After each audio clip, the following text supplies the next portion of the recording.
gente que está viendo este puto programa. El fin del mundo es esta noche, ¿entienden? Esta misma noche.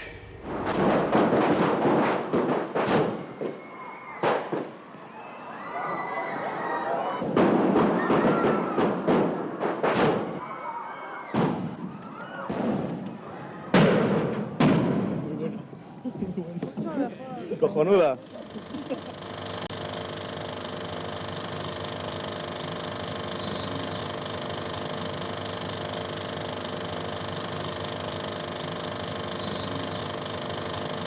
Casi nada es blanco ni negro, ¿no? Yo creo que los 80 es una época complicada para el cine, es una época que hay una reacción por parte de Pilar Miró, con la famosa Ley Miró, frente a un cine en general de escasa calidad. La Ley Miró intentó prestigiar de una manera, yo creo que equivocada, el cine español, dando preferencia a un cine de reflexión social, de reflexión histórica, de autoría muchas veces acertada, otras veces muy equivocada, en contra y de un cine que se consideró a partir de ese momento poco menos que de mentalidad freak, poco interesante. El cine fantástico ya no existía, había de alguna forma había entrado en un declive y había llegado a desaparecer.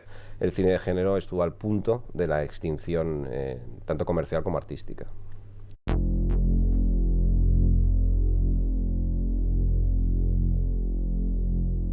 Cuando yo empecé con mi primer corto, lo que recuerdo es que había como un fenómeno en el universo de los cortometrajes en España que sí que estaba haciendo florecer, digamos, un género fantástico de cierta ambición, ¿no? Y de cierta competencia. Y eso, de alguna forma, lo que hizo es que desembocó en que algunos de esos directores, el caso yo creo más emblemático es el de Alex de la Iglesia, que habían estado haciendo cortometrajes de género fantástico, de pronto dieron el paso al largo.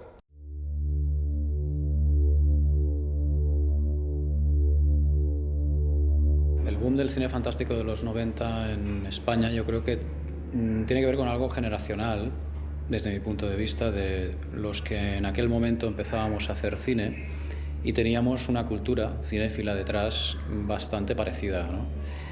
Desde Amenábar, pasando por Alex de la Iglesia, Balagueró y yo mismo, bueno, pues en un momento dado compartíamos algunas de esas referencias, Tiburón, los Sam Raimis, John Carpenter, y también compartíamos una cierta, a lo mejor, alineación con respecto al cine genuinamente español. La sensación es que están empezando a surgir voces nuevas, por decirlo de alguna manera, ¿no?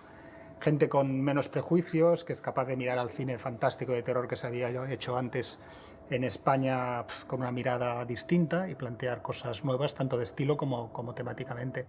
Había un propósito de renovar el cine español, en todos los sentidos, desde el género, desde, digamos, los subsuelos del género, pero renovar el cine español. No se habló de nuevo cine español, como se habló en los años 60 y 70, pero creo que se debería haber hablado más claramente de una revolución en el cine español. Si no hubiesen existido estos jóvenes desde el cortometraje, hoy en día el cine español sería un desierto.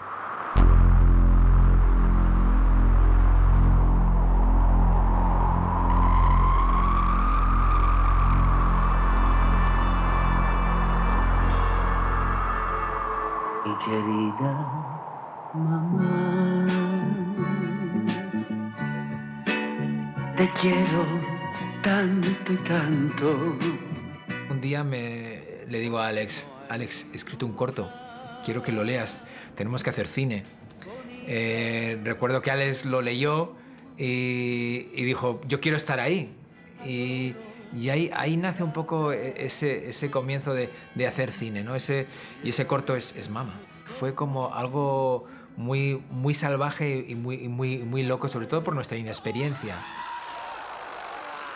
También era un corto muy ambicioso, porque hasta ese momento los cortos, vamos a decir, eran como más intelectuales, tenían más carga política y nosotros, como he comentado antes, lo que queríamos era pasárnoslo bien.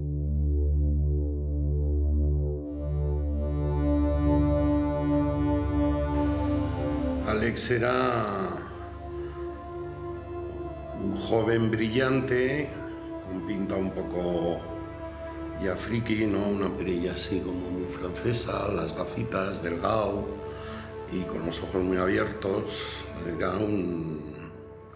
Era un activista, un tío muy inquieto, sobre todo muy brillante.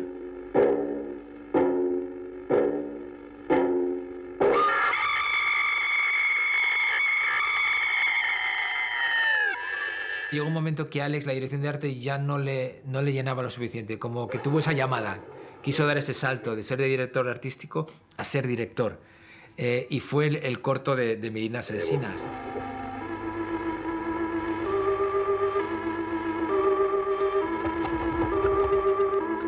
Merinas la pudimos hacer gracias a rodar otro corto que se llama Amor Impasible.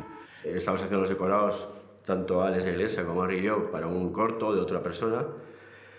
Y nos pareció un desastre todo, o sea, tanto la dirección como nos pareció una pérdida de tiempo lo que se estaba haciendo con esos medios y ese decorado. Le gustó tanto como había quedado el decorado que cuando nos reuníamos luego me decía, joder, si pudiéramos rodar algo ahí, aprovecharlo, porque solo va a ser para estos días. Y entonces, bueno, con esa premisa de un bar, pues empezamos a pensar una historia, ¿no? Entonces, bueno, pues lo primero que pensamos fue entrar a un tipo en un bar y no sé por qué añadimos Isar, el primer festival de cortometrajes en 16 milímetros y en blanco y negro sobre bebidas refrescantes. Solo participaba Merinas Asesinas y, bueno, pues hicimos una fiesta en que pasamos la película y nos dimos el premio. Haciendo cortos o pensando en dedicarnos al cine en España. Quien sí dio ese paso fue Alex de la Iglesia y quien hizo una película y consiguió que eso que había quedado relegado un poco al terreno de los cortometrajes se pasase por la puerta grande al universo de los largometrajes, ¿no? Que es el verdadero cine, el cine comercial, ¿no? Y entonces ahí es donde empezó todo, yo creo.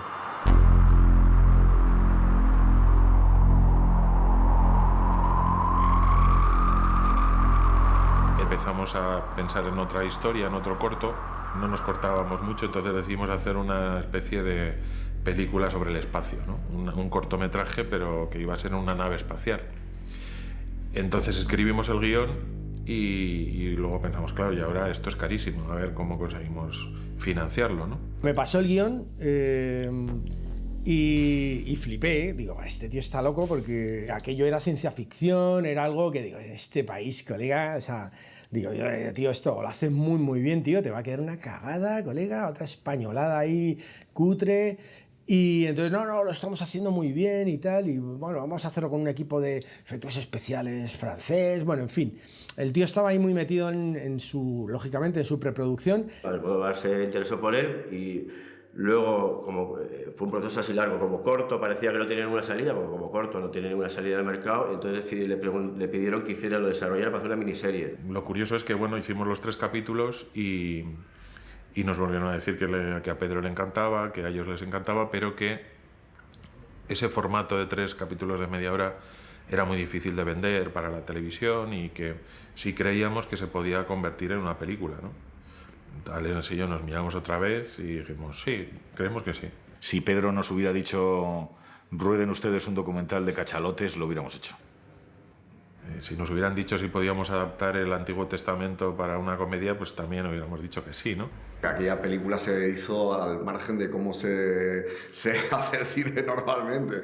Cuando precisamente hacíamos Acción Mutante, recuerdo que ya por fin con atrecistas, los mismos atrecistas nos decían, esto no se hace así, el cine no se hace así, nos decían. Y recuerdo que Harry le respondió con una frase mítica, le dijo, el cine se hace así porque nosotros estamos haciendo cine así.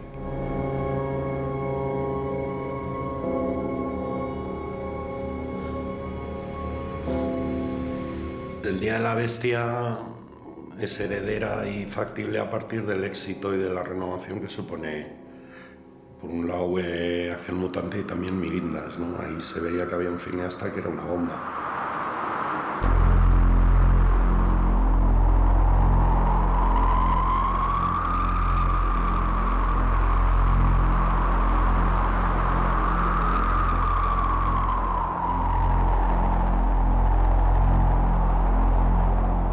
Primeros guiones teníamos una obsesión auténtica por enseñar Bilbao, ¿no? O sea, el infierno iba a ser Sestao.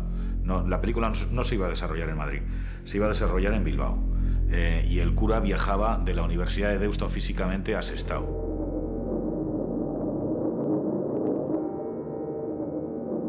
Surge de muchas cosas, como suele pasar, ¿no? en los proyectos de este tipo, que se van uniendo como piezas que al final forman el puzzle, ¿no? Nos leímos Las clavículas, nos leímos El martillo de las brujas, nos leímos un montón de libros reales, por supuesto el primero Poe, pero después eso nos hace conocer a Ambrose Bierce o a Hawthorne y a todos los autores del 19 y sobre todo a los del 20, ¿no? Y de pronto descubrimos al gran Lovecraft, ¿no? Yo creo que el mundo de Lovecraft está terriblemente presente en El Día de la Bestia. La idea de que el protagonista de la historia no es un chico guapo, ni es un tipo rubio o un imbécil, sino que es un señor mayor. Eso es fundamental. En principio queríamos que el cura fuese solo y decíamos, no se puede contar nada, tiene que tener un colega. O sea, no puede estar hablando en voz en off como en Taxi Driver constantemente. Taxi Driver también está en nuestra cabeza constantemente, ¿no? Para referencia. La veíamos mucho para ver cómo estaba hecha, cómo conseguía hablar y cómo conseguía transmitir los sentimientos del personaje sin estar todo el rato ¿sabes?, en una voz en off constante. Pero bueno, de pronto dijimos, no, lo interesante sería que tuviera un colega, ¿no? Y claro, es un tío que está loco y que tiene un colega. Inmediatamente surgió Cervantes, ¿no? Surgió el Quijote, o sea, también lo teníamos en la cabeza, ¿no? De pronto, pues, el tipo ese llano, normal y campechano que le acompaña no deja de ser Sancho Panza, ¿no? Y él, pues, es un loco que ve monstruos, ¿no? O sea, tenía muchísimo que ver, ¿no? Y eso también, de alguna manera, nos sirvió de gran inspiración.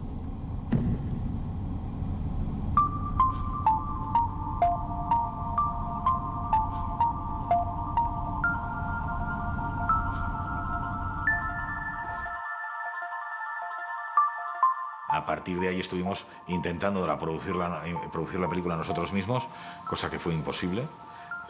Y ya entramos en una fase de desesperación en la que entra cualquiera que hace cine en este país en su segunda película, que es la más difícil de hacer. O sea, hay un momento de eclosión en el que consigues convencer a un grupo de gente de que hagan tu primera película, pero la segunda es la más complicada, en la que tienes que decir, hola, soy el mismo imbécil que antes, pero ya sé que la anterior podría haber sido mejor, pero ahora vamos a hacer una que es realmente buena. Siempre pensó hacerlo con el deseo.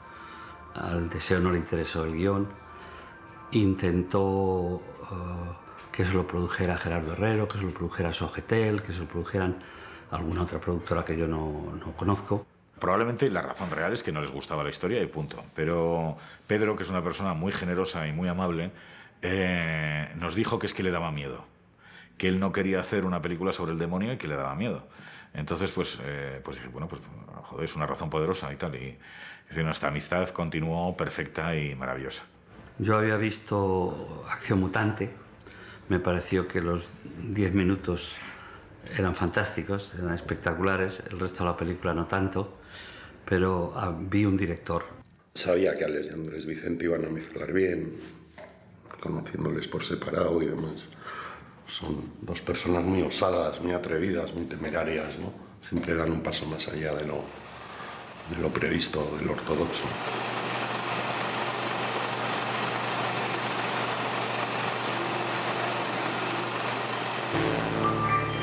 No solo referenciar al cine de género español e internacional, es decir, un gusto por lo fantástico, por el cine más extremo, más políticamente incorrecto de todas latitudes, sino también un intento de linkar con lo mejor del cine español en general de otras épocas. Es decir, hay un post-berlanganismo, ¿no? De reivindicar la figura de Berlanga.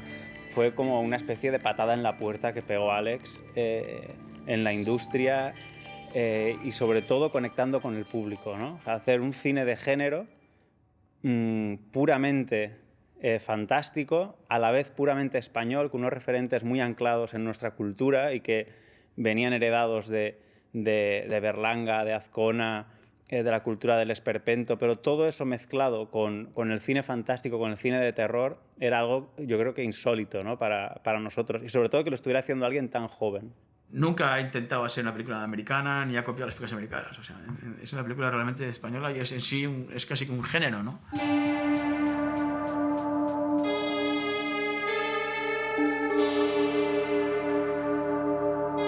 Hasta la fecha, yo no me acuerdo de haber visto una película que tuviera los elementos que tiene El Día de la Bestia, ¿no? Que dices, wow. Es como una especie de cruce de dos directores bueno, sobre todo una película y un director concreto, que es La Noche del Demonio, Jacques Tourneur, y luego La Semilla del Diablo de Polanski. Es decir, esta mezcla de dos formas de ver el fantástico, el terrorífico muy distintas. La serie Z estaba ahí, mucho también el cine gore, que en aquel momento era una palabra que casi ni existía, pero sí un poco ese cine a contracorriente. No sonaba para nada a película española. Era una película que podía haber hecho cualquier tipo en un país desarrollado. Y eso era maravilloso. Era perfectamente española, pero absolutamente en el lenguaje que trataba internacional. Porque no era una película que jugase con un lenguaje típicamente del cine español de la época. Jugaba con un lenguaje de cine que se hacía fuera. Es una película de terror, evidentemente, sobre Satanás, un gran espectáculo, con momentos de gran espectáculo, y al mismo tiempo es un esperpento y una película de humor negro. Y de hecho, Alex hablaba en una entrevista de que el referente para la pensión que dirige Terele Pávez, evidentemente, es El extraño viaje de Fernando Fernán Gómez. Tanto Acción Mutante como El Día de la Bestia era una especie de reivindicación, pues bueno, primero de una cultura popular, segundo del cine de género en sí mismo, después de la comedia y después como una especie de la frivolidad armada.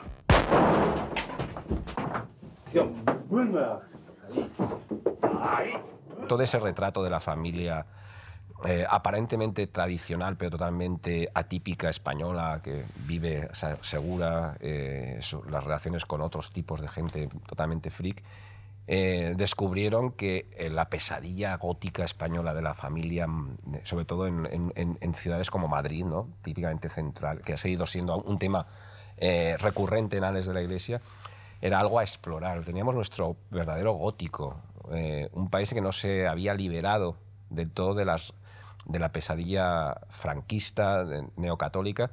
Te cruzas con ellos por la calle, por aquí, por el centro de Madrid. El cura ese te lo puedes cruzar, o sea, y al heavy metal, ¿sabes?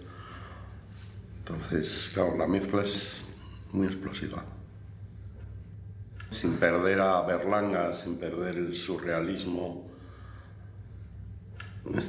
absurdo de esta ciudad y de este país, y eso con el apocalipsis, los nazis, Berlusconi, las teles.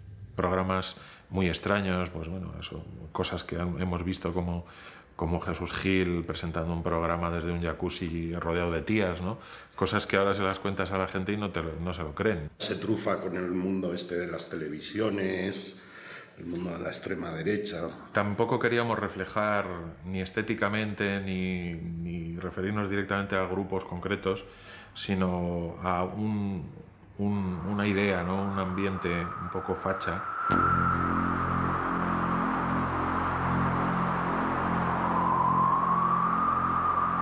Ver lo que sucede con una película como Acción Mutante y después con El Día de la Bestia nos animó. Es decir, vimos que aquello era posible, ¿no? Que aquello no era una utopía y que era una realidad. Había alguien que lo había hecho, y no solo lo había hecho, sino que además lo había hecho con un gran éxito. Lo que hace es crear una situación y un detonante que pone el género fantástico en primera página y que hace ver a esta gente joven que funciona, que hay un camino. Toda esta nueva, vamos a decir, familia de directores, como está Balagueró o Paco Plaza, yo creo que de alguna manera han vivido o han bebido del Día de la Bestia. Yo creo que es uno de los directores más importantes de la historia del cine europeo, sin duda. Pero aparte de eso, ya a nivel sociológico, para todos los que estábamos haciendo cortometrajes o empezando a pensar en la quimera de ser directores de cine, yo creo que Alex era como el que iba con el machete por la jungla despejando el camino para los demás.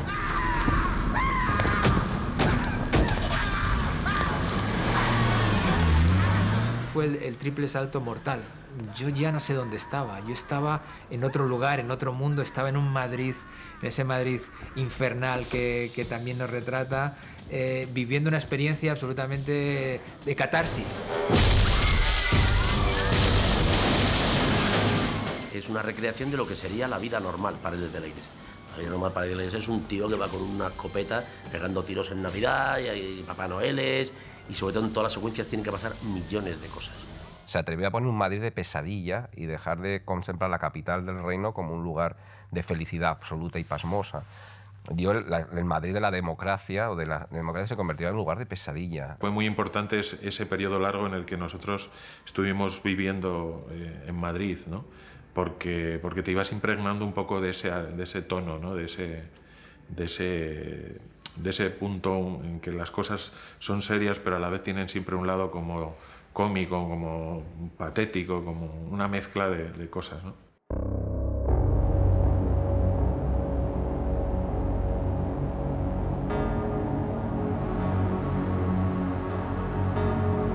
Ese Madrid apocalíptico de esos años con toda la Gran Vía llena de yonkis y, o sea, era bastante brutal. Lo madrileña que era la película a nivel urbano y a nivel cómo participaba como un personaje más del argumento, ¿no? Es una idea absolutamente genial.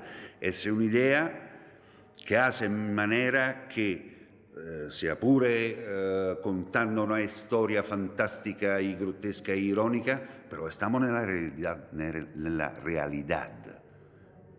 Porque Madrid es real y dura, es oscura.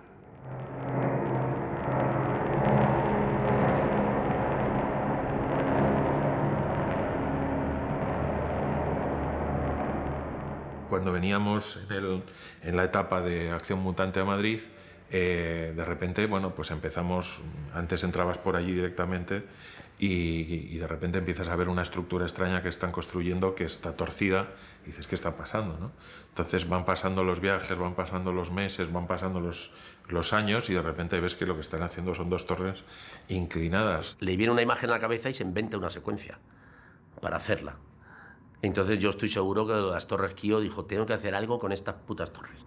Enseguida, en cuanto lo vimos, dijimos, esto hay que usarlo para algo, ¿no? Es como un símbolo. El símbolo del mal eran como las huellas de la cabra, pero que era esto, y que él lo descubre en las Torres Kío.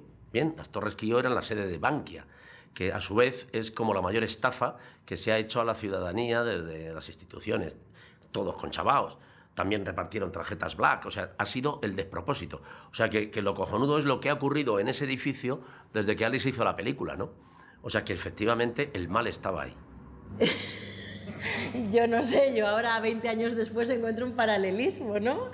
Entre, bueno, mira, Alex puso ahí al demonio y quizás no se adelantó 20 años a un desastre económico brutal, ¿no? Esta es la genialidad de esta película.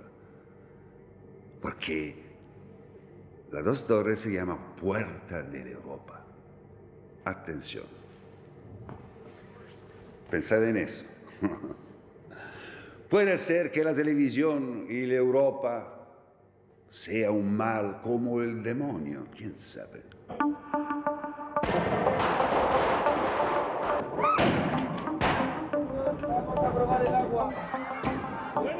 De alguna manera, la única forma de hacer soportable la película o de que la película pudiera verse era de pronto, quiero decir, abandonarnos a una visión excéntrica, a una visión de comedia. O sea, todo iba a ir en serio, pero desde luego desde fuera no lo iba a parecer.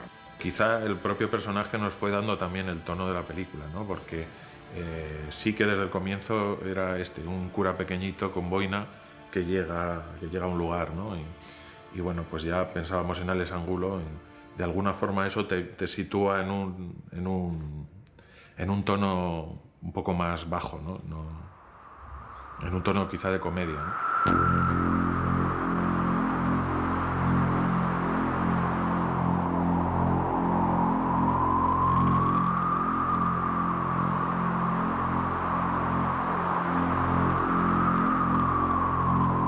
papel siempre fue para Alex Angulo un curita pequeño vasco, así una cosita como tal, que se tiene que hacer satánico para encontrar a Belcebú, ¿no?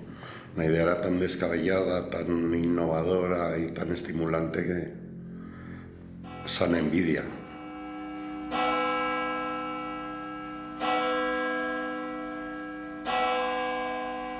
Era un actor muy sobrio, podía estar muy bien en distintos registros y con distintos directores, pero creo que casi nunca ha estado mejor que con Alex de la Iglesia, y en concreto con El Día de la Bestia. Transmitía mucha calma, mucha concentración. Siempre admiré mucho de él eso, ¿no? Esa cosa que tenía él tranquila y respetuosa con todo lo que había a su alrededor. Tenía también mucha ternura en los ojos, era un hombre tenía que tener un mundo interior preciosísimo.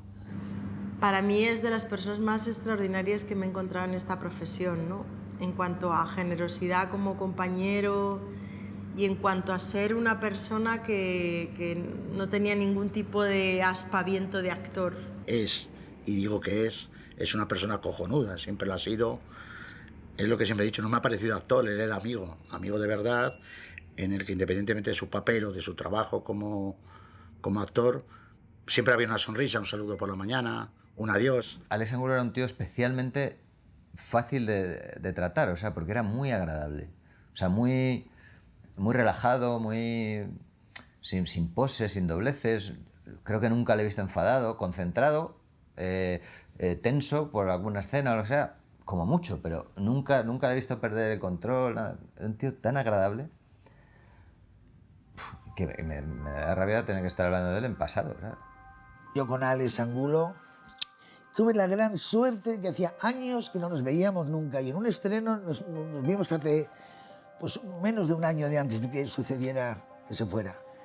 Y nos quedamos así mirando, y por primera vez en años, y le dije a mi hijo, me ha dado un gusto las cosas que me ha dicho Alex Angulo, porque yo creí que ya ni se acordaba. Alex Angulo está en mi corazón, porque era un grande actor, un grande amigo, un colega magnífico, gran trabajador. No se paró delante a nada. Magnífico.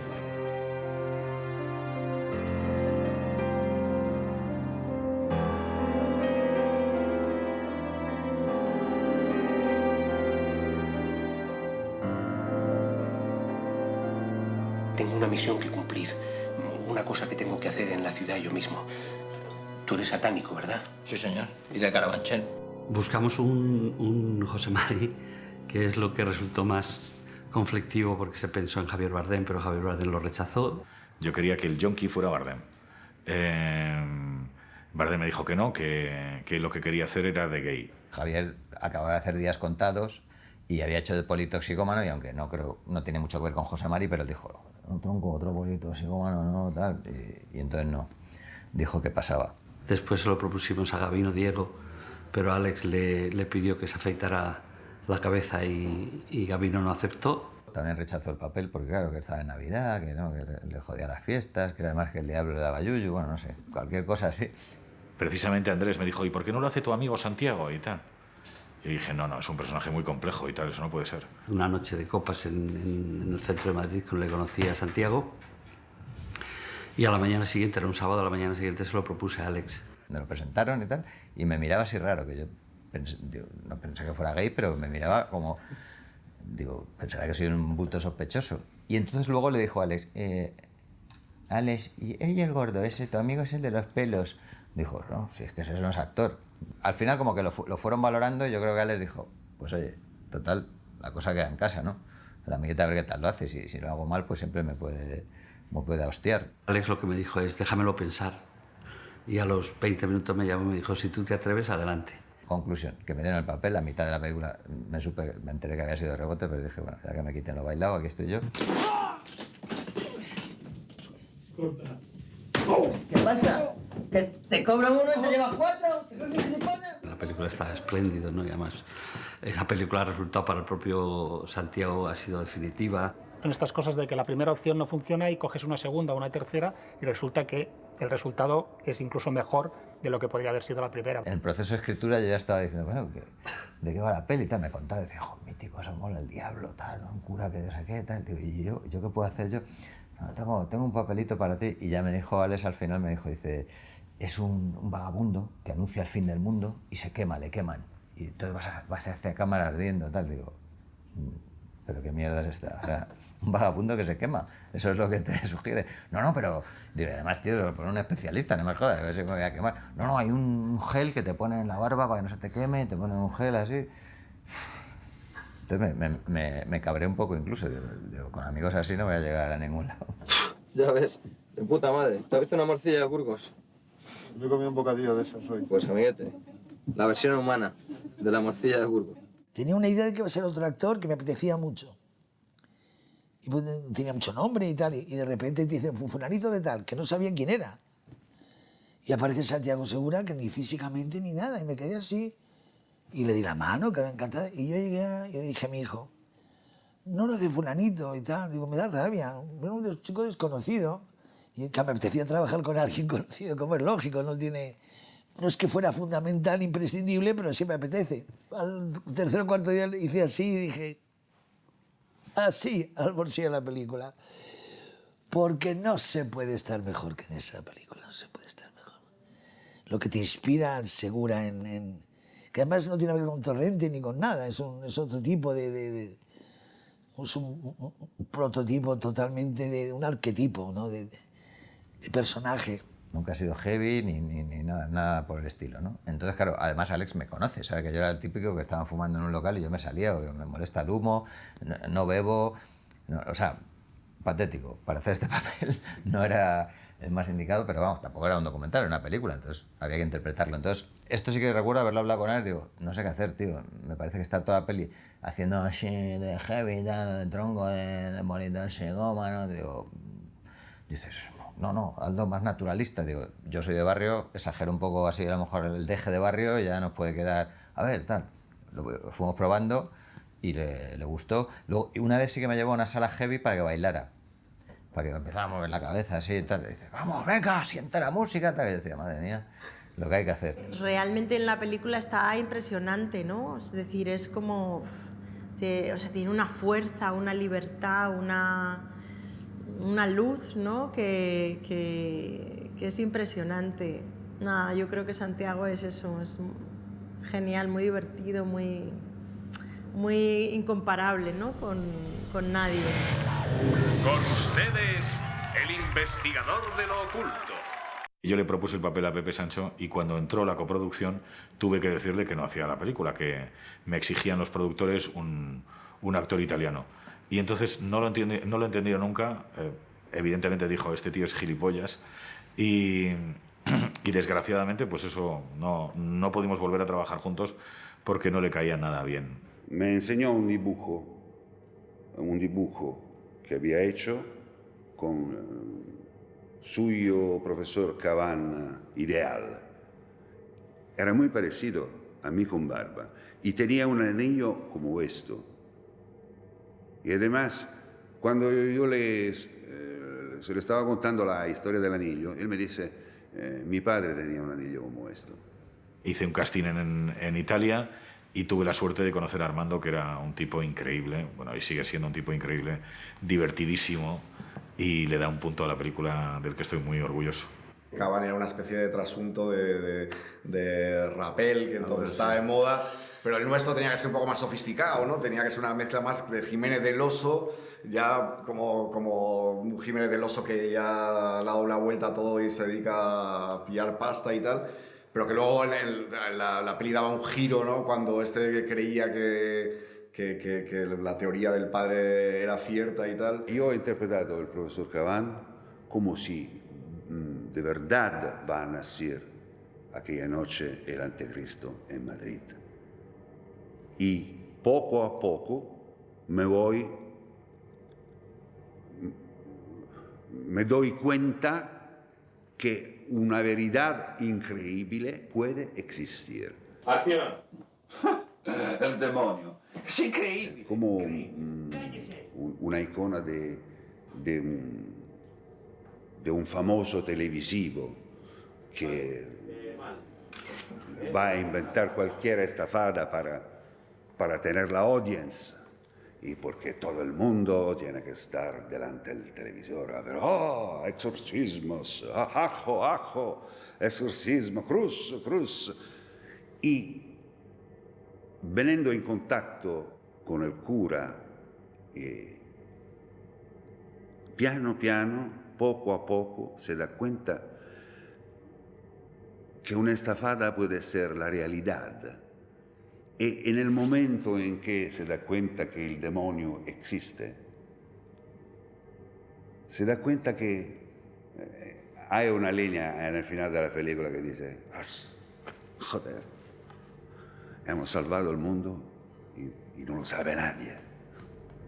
Me gustaría que viniera uno aquí, a la pensión. Lo primero que le dejaba sin huevos de un perdigonazo en una escopeta de caza. Por cobarde.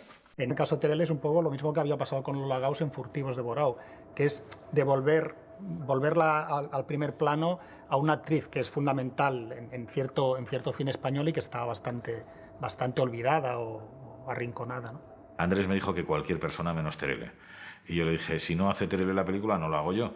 Y entonces nos enzarzamos ahí en una cosa de estas de director-productor en la que al fin gané, porque difundí una de sus ideas, que es que el personaje lo podría hacer Vivi Andersen. El caso del personaje de Teruel Paves es para mí el que vive más de esa tradición esperpéntrica, súper negra, ¿no? Ese mundo, ¿no? Cerrado en sí mismo, acotado, como es la residencia que dirige ella, ¿no? Me encantó mi personaje, me pareció un ser precioso que merecería una novela aparte de esta señora por su vida y por todo lo que esta mujer hace, ¿no? y ese hijo y esa vida. Yo creí que iba a hacer otra cosa, que iba a hacer una cosa mucho más amable, mucho más... Y me he reído mucho sacándome la persona hecha polvo y machacada, que es los personajes que hace, ¿no? Que siempre están machacados, ¿no? Me saca todo el machaque mío. Para mí Teruel es como un animal salvaje, ¿no? Indomable, es una bestia, 24 horas al día, es una naturaleza muy grande, muy fuerte y una actriz increíble. Entonces, bueno, pues los actores maravillosos como ella y como Alex Angulo, ¿no? Pues te facilitan todo, ¿no? O sea, digamos que es muy fácil trabajar con ellos porque son muy generosos. Pues no hay, lo siento, la única que nos queda están obras. Me arreglo con cualquier cosa. Es que hasta ahora no me está permitido coger a nadie. Natalie Seseña, más que cariño, o sea, era amor. O sea, a mí siempre me ha parecido una de las mejores actrices cómicas que tenemos y encima a mí es que me parece guapísima, ¿no? Era una cosa... Entonces, qué mejor novia me podían poner, o sea, para mí era perfecto. Un día estábamos comiendo los tres con Santiago, Alex y yo, y Alex me dijo que le gustaría que hiciera un papelito ahí en su película y yo así me hizo mucha ilusión y nada, y me mandó el guión y la verdad que fue un guión que me lo leí así sin parar. Yo le preguntaba a Alex que cómo era el personaje, tampoco me daba muchas claves, ¿no? En rodaje un día me dijo, no, más simpática, más así. Y bueno, la verdad que yo lo leí, lo empecé a jugar y él pues como que le parecía bien y no sé, yo imaginaba, es una chica muy inocente, muy ingenua y también como, bueno, pues en esa pensión tan... Bueno, las órdenes de esa pedazo de bestia que es Teruel Paves. ¡Abuelo! ¡Abuelo! Este es mi abuelo. Es un cachondo. Ese ser, ¿no? Creo que dice todo, se puede ser libre con 100 años en un pasillo de mierda. Era un tipo muy querido por esta zona, por este barrio. Muy gracioso y claro, le queríamos dar un papel y tal y le dimos el de abuelo desnudo. ¿Qué personalidad? Pero ya en el rodaje damos el respeto. Es que no te podías reír, ¿eh? Nos reíamos así de... No de él, es lo de siempre. Es que es una locura de personaje. Es que es genial. Es que es un personaje libre. Es un personaje que dice, ni enfermo como esté, ni en esta miseria de vida, soy libre. De pronto, bueno, le sorprendemos en un acto onanista evidente ante el estupor de las chicas del equipo. Bueno, esto a mí a veces me daba un poco de corte, ¿no? Porque es que esto del abuelo, madre mía. Yo a veces estábamos los dos esperando en una sala, esperando a rodar y él estaba así, desnudo. Ay, no sé, era un tipo muy curioso y... Me avisan, este hombre está tocándose. Y entonces yo le digo, oye, por favor, no hagas esto y tal, porque la gente no lo entiende, así en primera instancia no lo entienden. Y dice, no, pues que, joder, me vais a rodar, no pretenderás que esto no funcione, ¿no? Que tengamos que parar por una carencia de material. Y gracias a eso, pues, pasamos un buen rato. Vale, ha quedado cojonuda. Una de las virtudes de Alex de la Iglesia siempre ha sido para mí la dirección de actores, es decir, saca muy buen partido. Es todo temperamento, pero transmite la satisfacción de que estás con alguien que no te vas a perder, que te va a llevar a buen puerto. Alex es como yo de los pocos directores en España los que calificaría de genio, o sea, porque me parece muy genialoide, o sea, muy genio, o sea, tiene las cosas muy claras, tiene muy buenas ideas. Lo que pasa es que la gente que está tan involucrada en su trabajo se cabrea, o sea, y tiene carácter. Alex es mucho Alex. Y he aprendido con él a no dejarme. O sea, a no dejarme interiormente. Siempre ha conseguido tener respeto de su equipo. O sea, que queremos que ese hombre llegue a la meta. O sea, que su objetivo se cumpla, ¿no? Hay una escena que dice, esto no es un puto colegio, diciéndole a los figurantes. Entonces la gente dice, joder, este Alex debe ser una especie de general, pero no. ¡Esto parece un puto colegio! ¡Un puto colegio! A ver, socios, solamente con que haya uno, que lo haga chungo, ya no nos lo queremos. O sea, ya no funciona. ¿Vale? Vamos a intentarlo de nuevo. Sabe lo que quiere y a veces que te cabrea porque cuando algo no sale o la gente se relaja, sí que necesitas alguien que dé un grito, que de repente te ponga las pilas, ¿no? Porque la verdad es que en un rodaje, que a lo mejor estás 11 horas rodando, en la hora número 10 estás bajo de energía o lo que sea, alguien tiene que seguir diciendo ahí, no, dámelo todo. Porque luego está ahí para siempre. O sea, el Día de la Bestia, Alex, cada vez que la ve, o la gente cada vez que la ve, todos los fallos pequeños o grandes están ahí, todos los aciertos están ahí, ¿no? Entonces lo que hace que la película esté bien es que ha habido un gran director detrás empujando a tope.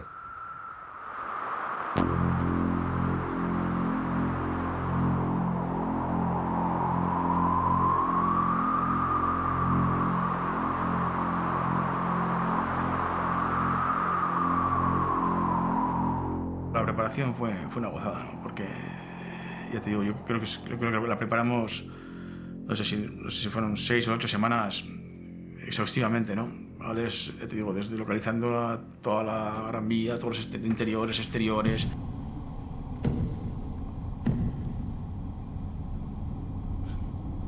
Empezamos a dibujar la peli y justamente lo que habíamos planteado como decorado, al final no entró como decorado. Se buscó localizaciones, o sea, había diseñado una casa, la pensión la había diseñado como decorado, la casa de Caban como decorado, y casualmente todo eso se buscó como localización natural. Entonces todo el trabajo que habíamos adelantado de decorados no valió para nada, o sea, fueron localizaciones naturales y luego hubo que diseñar decorados que no estaban previstos que fueran decorados. Lo único que habíamos diseñado y que teníamos claro que tenía que ser decorado, que era la casa de Caban. Encontramos un sitio y después de pasar toda una mañana allí, pues nos cuadraba todo, ¿no? Marcamos con cinta en el suelo dónde irían los espacios que haríamos y bueno, ya salimos de allí felices, ¿no? De, joder, pues ya está, ya lo tenemos, ¿no? De tal.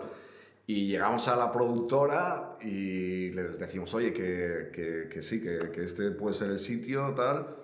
Y llaman a la inmobiliaria y justamente antes que nosotros había estado Rapel. Y lo había comprado. Y la habían comprado, o la había alquilado, no sé qué. Y nos quedamos como, ¿qué?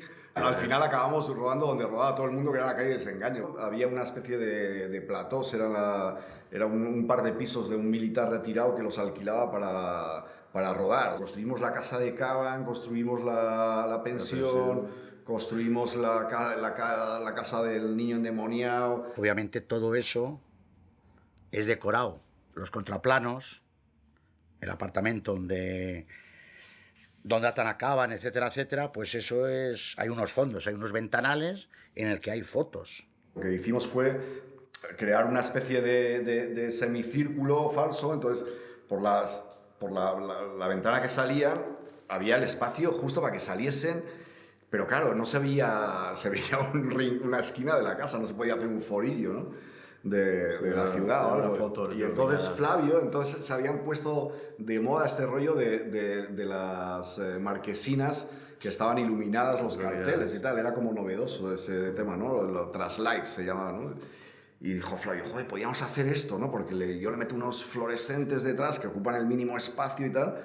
Y él mismo hizo una foto de la Gran Vía y lo colocamos, ¿no? Y luego ves la película, cuando fuimos a ver Copión, era como, joder, o sea, que era un truco bastante sencillo y muy eficaz.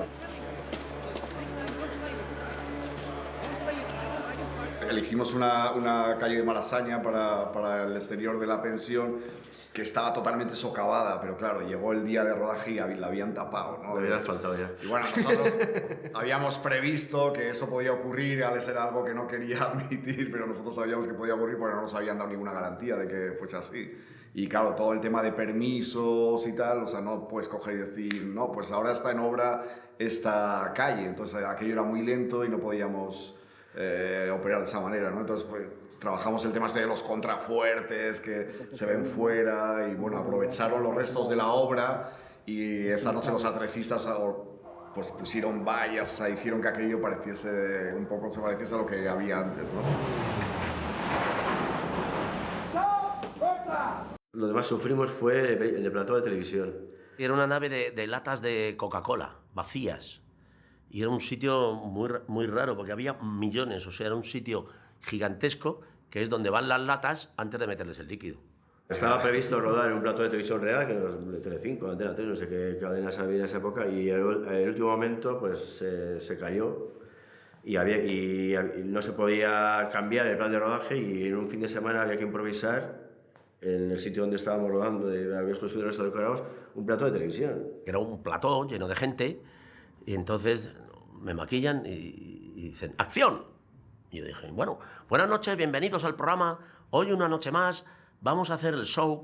Corta, ¿qué cojones estás diciendo? Digo, yo qué sé, digo, que se me ocurra, ¿qué tengo que decir? Hostia, pues el texto. Digo, ¿qué texto? Yo no tengo texto. ¿Cómo que no? Joder, dale un... A todas estas nos teníamos que ir. Y entonces me dan un texto, digo, ¡oigo a la hostia! Y era una página entera. Digo, pero esto no estaba en mi guión. Ya parece que es el nota que da... que no se entera de nada, ¿no? Digo, pero eso en mi guión no estaba. Mi guión, esta página falta. Que luego, efectivamente, al llegar a casa comprobé que en la numeración faltaba. O sea, alguien la arrancó.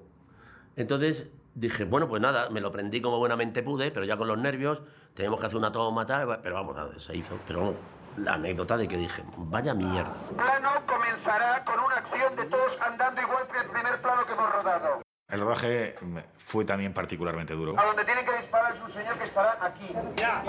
¡Pánico general! Las madres temerosas cogen a los niños. Empezamos durante las Navidades, para aprovechar las luces de Navidad de Madrid de esa época, sobre todo la calle Preciados y demás en la Gran Vía. Y luego se paró el rodaje y se le tomó en febrero.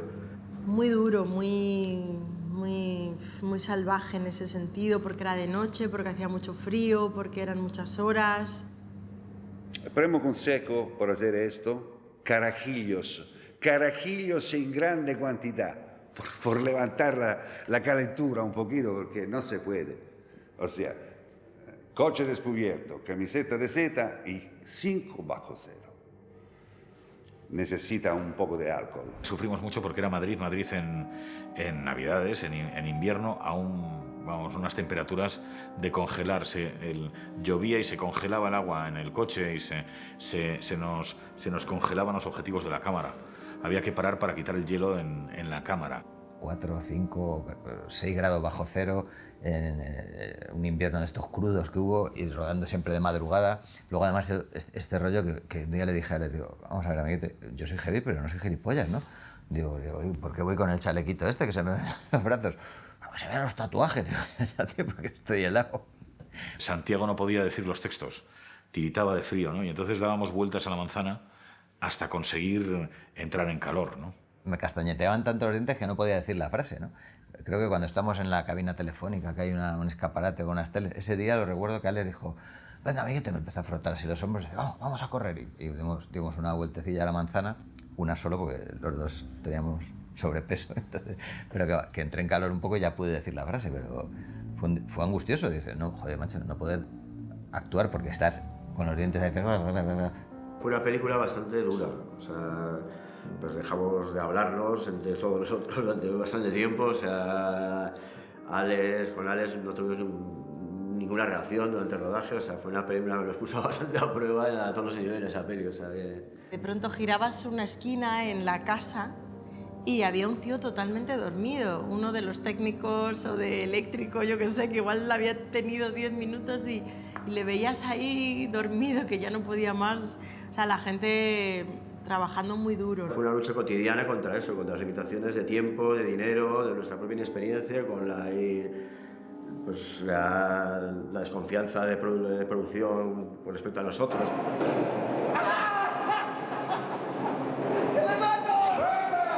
Esa es una de las únicas cosas que nos salió bien. Sueps pagó la reproducción, que era imposible, vamos, un presupuesto gigantesco para la película, ¿no? Y entonces hicimos una reproducción un 10% más pequeño que el original. El cartel de Suez en la Gran Vía fue muy complejo, encontrar el sitio donde poderlo fabricar, montar para que los actores tuvieran una pequeña salida del balcón, de la ventana, el cartel, o sea, plasmar la realidad con lo que íbamos a hacer luego, ¿no? Y luego poner, ahí sí hubo un doble, ponerle ahí en el cartel, sí, o sea, fue muy complejo. De pronto descubrimos que seguía siendo gigantesco, que no cabía en ningún plató de Madrid. Tuvimos que ir a rodarlo a una especie de pabellón industrial en Guadalajara. Fue una cosa también faraónica todo, o sea, coger la cámara, subirla hacia el piso ese, rodar para abajo, rodar. Y de hecho llegamos a tirar una cámara desde arriba. Hay un plano de Caban que cae a espaldas, que lo hicimos con un croma, y lanzamos una cámara rodándola hacia arriba para ver el fondo suyo. Cuando construimos ya el asunto, estaban a 8 metros de altura, que no es 50 metros, pero la caída es mortal, o sea, te caes de 8 metros y se acabó. Estábamos atados con seguridad, ¿no? Pero era siempre una altura de 15 metros. Te encuentras así, ¿sabes? ¿No?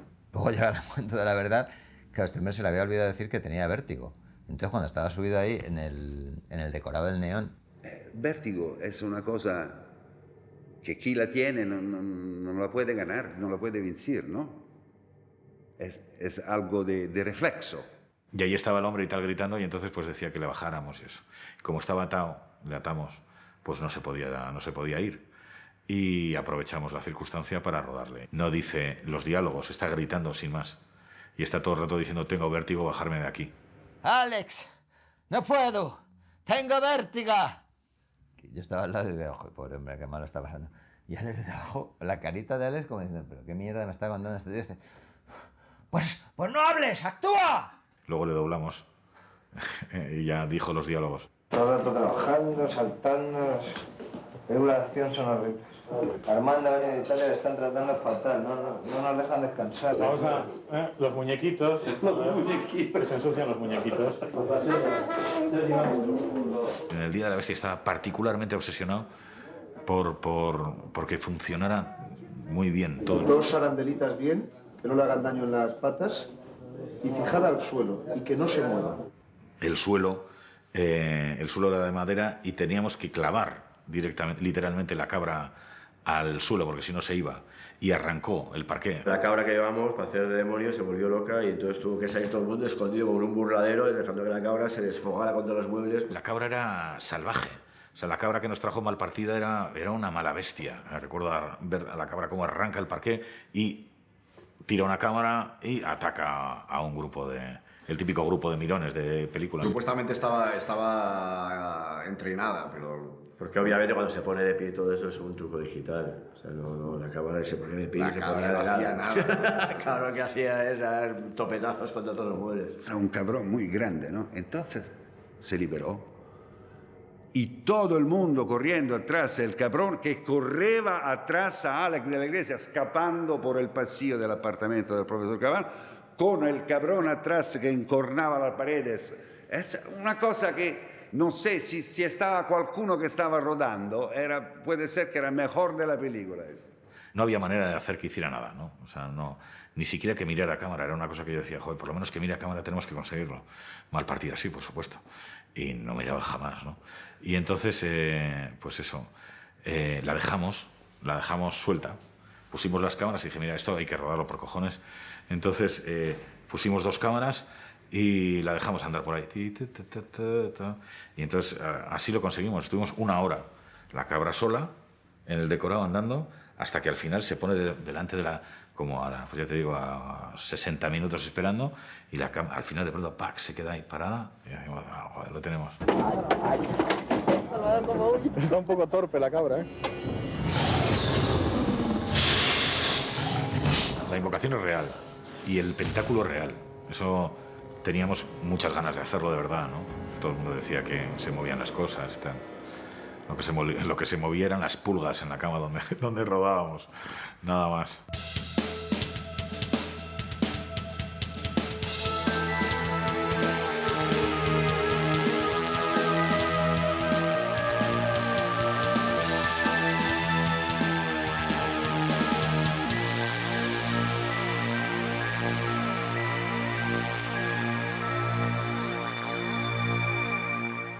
Había un vidente que se llama Tristan Breaker, que estaba en el retiro, que decía, Santiago Segura es un hombre muy inteligente, pero ha jugado con las fuerzas del mal y eso está en peligro, eso no... Tal. Y nos hacía mucha gracia ese tipo de chorradas.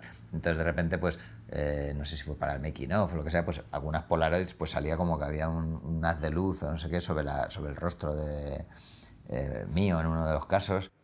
Le salía como una especie, como en la profecía. Yo creo que si no hubiéramos visto la profecía no le hubiéramos dado importancia, pero claro, como hemos visto la profecía, parecía que le atravesaba una especie de hierro como al personaje de la profecía. Empezamos como a decir que claro, que el diablo, tal, yo creo en la maldad y creo que la gente es muy mala y que hay mucha maldad en el mundo, pero no creo en el diablo ni en las fuerzas ocultas, igual que no creo en un Dios todopoderoso. O sea, que no lo tengo claro, estoy todavía ahí deliberando, o sea, pero no he tenido ningún miedo ni... O sea, que a mí no me daba ningún yuyu lo de ser satánico de Carabanchel en una película. Hola, ¿qué hay? Somos Defcon 2 y nada, queríamos deciros que, bueno, como ya sabréis, a partir de ahora las películas de Alex de la Iglesia las vamos a hacer nosotros, las vamos a dirigir nosotros y Alex va a hacer la música, porque al final se ha convencido de que realmente Defcon 2 somos mucho mejores para el cine que para la música. Cuando empezó el rodaje todavía no nos había pedido que hiciéramos la canción del Día de la Bestia. Eso fue una decisión que tomó luego. Para ser una película que costó también un dineral y que tenía una planificación de la hostia, todo se improvisaba mucho. Es decir, a nosotros para salir haciendo el grupo Satánica en la secuencia que hay en un garito, la secuencia del concierto, nos llamaron el día antes. El extranjero se metió a Pantera, Ministry, ¿qué más? A un par de grupos más, Headcrash se llama uno. ¿Y esto va a salir fuera entonces? Esto va a barrer por todo el universo. Alex estaba fascinado con Ministry y entonces era como, hay que hacer, de hecho nos decía, el Día de la Bestia tiene que ser como una canción de Ministry. Yo quería Ministry, pedimos los derechos y tal, y nos concedieron los derechos, pero había que renovarlos a la de 15 años. Empezamos con Siniestro, continuamos con Defcon 2, y digamos que la camaradería con César, ¿no?, era extraordinaria, o sea, una conexión mental abrumadora. Durante el rodaje en la sala Revolver del concierto, todo el rato estuvo sonando una canción de Ministry y era su icono, ¿no? Entonces un poco la idea era que el grupo Satánica se pareciera a eso. No obstante, como coincidió que nosotros empezábamos a ser más conocidos, pues él pensó que igual aportábamos un poco ahí pues de empatía con determinado público el hecho que saliéramos ahí, ¿no? Aunque se nos ve nada, a muy poquito tiempo, ¿no? Que yo echo de menos un primer plano, digo, tío, un primer plano ahí, pero no hubo suerte.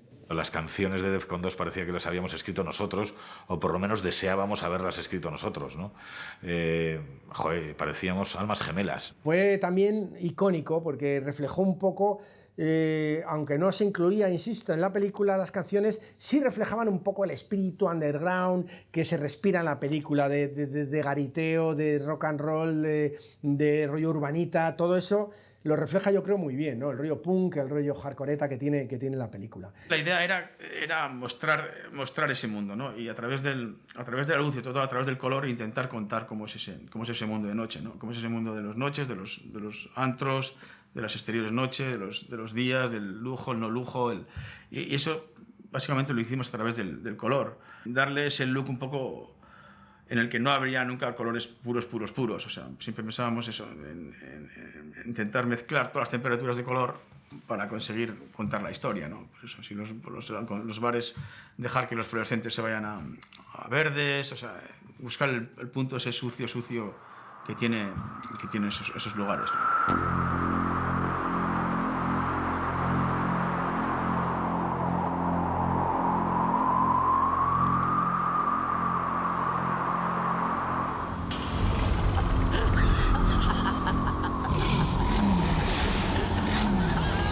El Día de la Bestia yo creo que es la primera película con efectos digitales que se hace en España.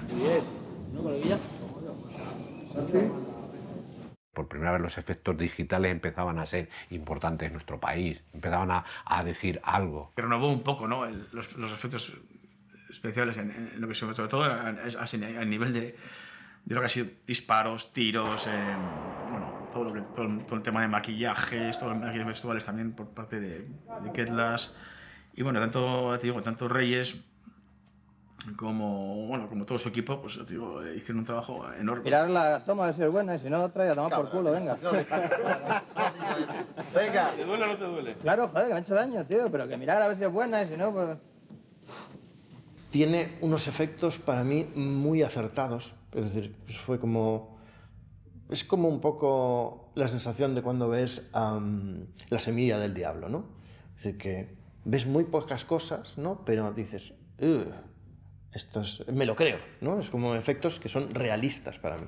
Aparte que tenían como, casi como en todas las películas de Alex, cierta cosa tosca, ¿no? Que le da un realismo así un poco italiano, que a mí me gusta mucho, ¿no? Porque no es el efecto americano de la perfección, de todo que dices, a veces es como muy plástico, ¿no?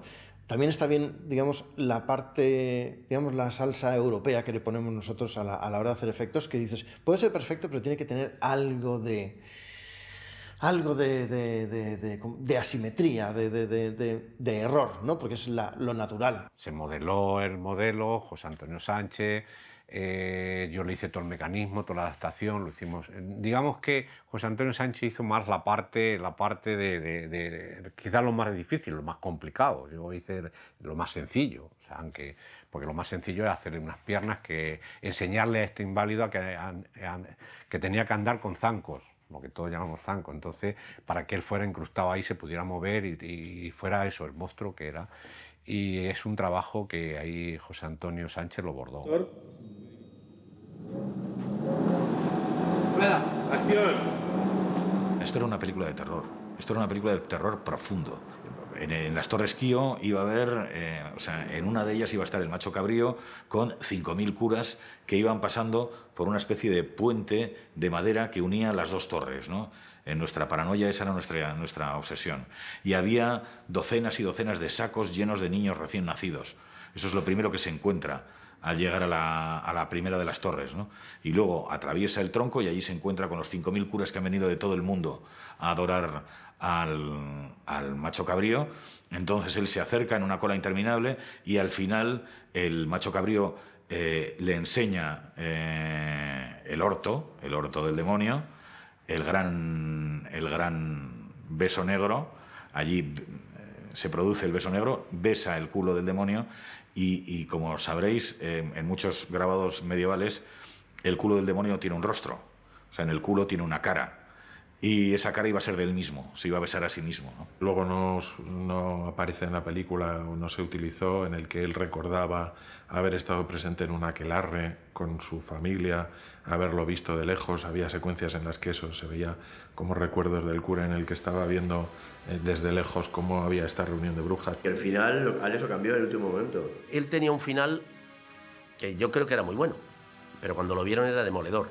Y no se atrevieron con él. Me parecía muy fuerte la escena de que mataran a un niño, o sea, de que se matara a un niño de verdad, por mucho que fuera el anticristo. Esto no sé yo si en un país como este la gente va a entender que acabe disparando a un niño. El día de rodaje vino Alex con un guión totalmente, un final totalmente nuevo. O sea, entonces también ahí pues fue un poco duro, de Alex estaba muy inseguro con el final que tenía y hubo que inventarse una especie de portal de Belén ahí dentro de las ruinas, bueno, las ruinas no, de la obra de las que escribió, porque que estaba previsto haberle hecho que era una familia de gitanos que vivía en una furgoneta al lado, no sé qué, pues eso cambió todo dejó un final como un poquito más ambiguo. La escena final la rodé en 2 horas cuando ya se había ido la mitad del equipo.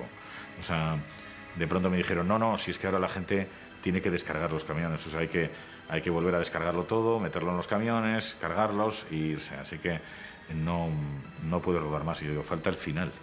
O sea, falta el momento del encuentro con el anticristo y tal, el niño muerto, toda esta historia, ¿no?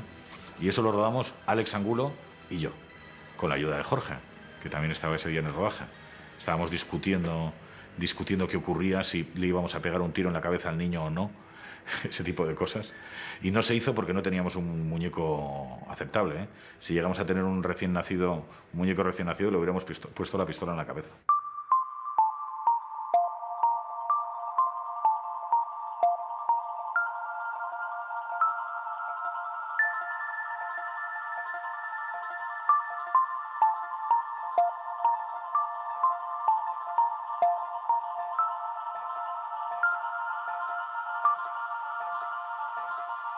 Seleccionaron el Día de la Bestia para el Festival de Venecia, ¿no? Entonces fuimos allí y vamos, pues eso, pero felices. Un festival, pero claro, Festival de Venecia. O sea, vamos, Alex estaba feliz, todos felices. Ahí nos íbamos a encontrar con Armando. Y Armando, claro, nos había contado que en su país era un celebrity, o sea, que era un tío famosísimo. Entonces, claro, cuando de repente en el Festival de Venecia no le para ni el tacto, nadie le hace fotos ni nada, estamos así un poco, y el tío dice, bueno, estoy muy contento porque me he dejado así la perilla, con la perilla no me conoce nadie, tal. Y digo, sí. En Venecia sí que recuerdo haber leído alguna cosa sobre la película, en este sentido un poco a veces paternalista, ¿no? que con el que juega cierta crítica, sobre todo cuando no es crítica tan afín al género, en la que bueno, le perdonaban un poco la vida, diciendo que, bueno, que los efectos eran como muy caseros, muy domésticos, que a mí no me lo parece. Para la época y para el cine español me parece que la parte visual y la parte tecnológica está muy bien. Volvíamos en el Vaporetto, pues a eso, a Alex, Santiago, bueno, un poco el equipo pequeñito, y Alex yo estaba al final del Vaporetto, él estaba al principio abriendo todos los periódicos, ¿no? Y leyendo y poniendo unas caras fatal, como que todo fatal, y que nos habían puesto mal la película, y muy decepcionado por las críticas. Había una crítica que decía effetti speciali miserabili e machocanti. Entonces, claro, nos mirábamos así, miserabili y machocanti. O sea, nos sonaba fatal lo de miserabili, que luego lo que quería decir realmente era como pobres, pero muy efectistas, o sea, con gran efecto. Alex estaba desolado y por consiguiente, por lo que él nos transmitía por los periódicos, todos. Entonces llegamos al aeropuerto desolados, realmente pensando que había sido un fracaso y que la peli no había gustado. En Venecia no comprendió muy bien el Día de la Bestia. No comprendió muy bien. Pero aquí hay muchas razones.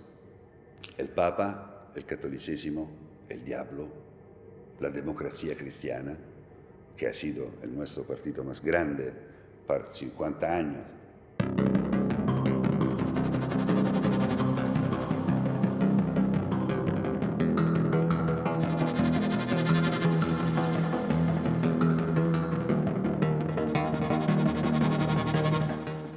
Recuerdo cierta animadversión por parte de la crítica y tal, y como una mirada esquiva, ¿no?, ante lo que ocurre. Después la película va teniendo éxito, tampoco fue un éxito arrollador en un principio, pero la película va funcionando. De pronto unas críticas buenísimas, de pronto... O sea, fue surrealista. Recuerdo que también hubo una especie de división de opiniones, ¿no? que en general, por otro lado, es lo que ha pasado siempre con buena parte del cine de Alex de la Iglesia. Y de ahí a lo que luego poco a poco se convirtió la película, en una peli de culto, de un éxito total. El estreno en Madrid, estábamos todos en casa de Alex y salimos desde su casa por la Gran Vía, poco a poco, piano piano, mirando desde lejos ¿cuánta gente hay? Y luego había enfrente a nosotros, en la Gran Vía, un otro estreno, Apollo 13. Y Alex estaba con miedo delante de nosotros, película americana, hollywoodiana, ¿cómo hacemos? Apolo 3, nadie. El Día de la Bestia, la cola. Fue una estrategia. O sea, nosotros podíamos estrenar la película en cualquier local de España. Y entonces dije, bueno, pues, ¿por qué no la llevamos al Rex? Y lo que sí estamos asegurados es que con 500 localidades se va a montar un chocho importante. Recuerdo con mucho cariño cuando después de pronto me dicen, oye, que hay colas en el Rex. Entonces yo vivía al lado y veía las colas. Entonces eso me fascinó. Y en efecto, estrenamos la película allí y la primera semana había unas colas tremendas de gente. Lo que pasa es que la recaudación era muy pequeña porque era el Rex. Era el Rex, pero a partir del Rex empezamos a abrir la película. O sea, que si se estrenó en el Rex fue exclusivamente por una decisión estratégica mía. El Día de la Bestia se convirtió en una de las películas emblemáticas de aquel año, una de las películas que todo el mundo iba a ver, una película que fue una película de gran éxito y una película fantástica. Después, cuando la vendemos al extranjero, la película empieza a funcionar muy bien y tal, y ya genera pues todo lo que ha arrastrado el Día de la Bestia, ¿no? Yo cuando acabó la película dije, comenté con mis compañeros y con mis amigos, digo, aquí ha pasado o va a pasar algo muy fuerte. Este es el principio de un nuevo edad de oro, o aunque es un tópico decir esta palabra, del cine fantástico español. Si la gente se atreve a seguir este camino que abre Alex de la Iglesia, vamos a tener muchos días de felicidad para los que nos gusta el género. O como en todas las películas, o sea, el Día de la Bestia ha ido, pues digamos, ganando importancia con el tiempo. Alex trajo esa frescura, trajo esa innovación, o la forzó, o no sé cómo explicarlo, no sé cuál es la definición pero a ver, hay un antes y un después. Tiene una fuerza inusual en el cine de género y el cine español. Es decir, yo creo que cuando lo vimos pensamos todos, los que queríamos hacer cine, que se estaba rompiendo algo, se estaba rompiendo una barrera en la industria. Yo sigo pensando que es una de las mejores películas de Alex de la Iglesia, es decir, y una de las mejores películas del cine español contemporáneo, ¿no? Yo creo que es un peliculón. Lo que me fascina es lo que ha provocado. O sea, creo que El Día de la Bestia representa un nuevo tipo de cine. Era una película muy excitante, porque además de hacerme disfrutar, lo que la película conseguía es abrirme un montón de puertas. Esa película de la que todos nos acordamos y que yo creo que es parte de la historia del cine español. El Día de la Bestia es como la película esencial para entender el cine de Alex de la Iglesia. Quizás es la película que más me define, o sea, en el sentido de que está todo en ello, ¿no? O sea, quiero decir, está la pasión por lo histriónico, por lo exagerado, el terror, la ternura de un individuo pequeñito que al final es el protagonista, un final desencantado y tal, todo eso forma parte del cine que luego he ido haciendo, ¿no? Sin duda alguna es la película, hombre, también es la película que más, quiero decir, recuerda a la gente y con la que más se me identifica, ¿no? Y eso me hace sentirme muy feliz. Eso es una película a la que quiero muchísimo.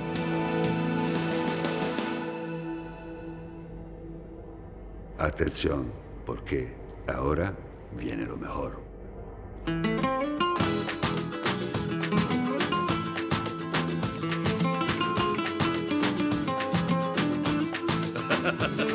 Armando Nerezza y la orquesta da Camera de Escobar, penso sempre a te.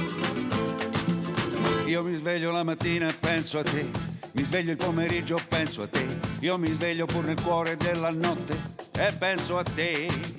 Vado al bagno la mattina e penso a te, al bagno il pomeriggio e penso a te, vado al bagno tutto il giorno e nella notte pensando a te.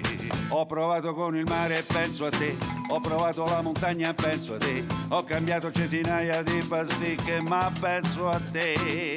Vado da psicanalisti e penso a te, io convoco esorcisti e penso a te, sono mesi che non dormo perché penso a te. Vado dal commercialista, penso a te, poi faccio il fantasista, penso a te, e mi nutro di speranza pensando a te. Non c'ho più filo di panza, penso a te. Mia moglie in gravidanza, penso a te. Odio la tua maledetta lontananza e penso a te. A te, a te, a te, a te. Dinero,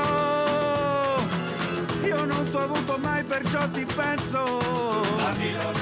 Dinero, io non ti ho avuto mai, perciò ti amo.